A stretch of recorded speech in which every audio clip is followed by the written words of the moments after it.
Module 4. The Dawn of Functionalism, a Response to Prevailing Thought.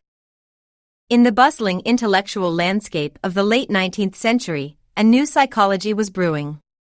This was a time when Darwin's evolutionary theory had already stirred the scientific community, and Francis Galton's work on individual differences was gaining traction. The prevailing structuralist approach, which dissected mental processes into basic elements, was about to be complemented, and in some ways challenged, by a new school of thought, functionalism. Functionalism emerged as a pragmatic and utilitarian approach to understanding the mind. It wasn't just about what the mind was, its structures, but what it did, its functions, and why.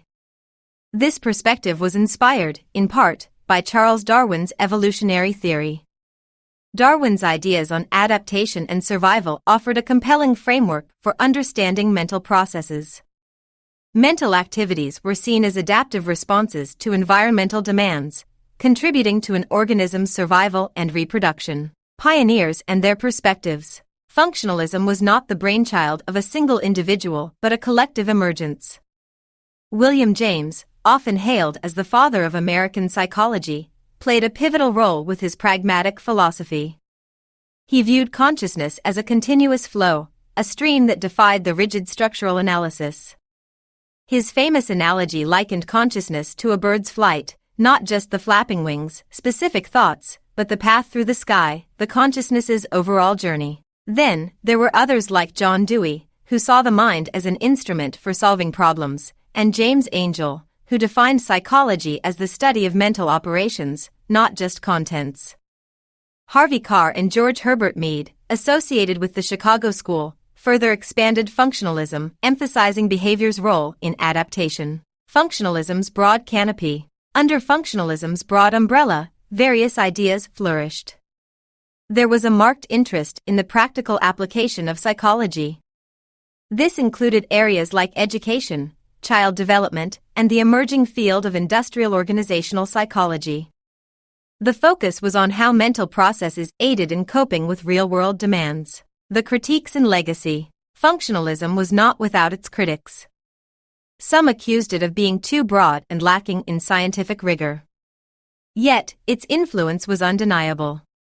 It paved the way for behaviorism and applied psychology, shifting the focus from mere theory to practical application. Birth of applied psychology, economic necessity as the mother of invention. Moving to applied psychology, we find its roots intertwined with economic forces.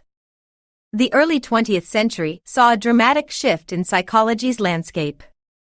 The number of PhD holders in psychology was rising, but academic positions were scarce.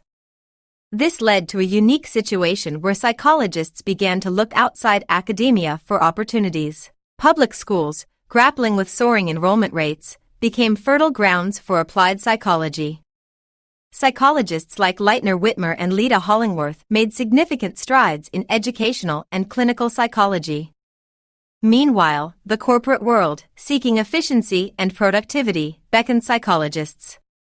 This was a time when the likes of Walter Dill Scott and Hugo Munsterberg began applying psychological principles to advertising, management, and industrial efficiency. This shift towards applied psychology was not just a choice but a necessity driven by economic conditions. Psychologists needed to find relevance and financial stability in a rapidly changing world. The intersection of these economic forces and psychological expertise led to the growth of a field that addressed real-world problems, making psychology more accessible and applicable to everyday life.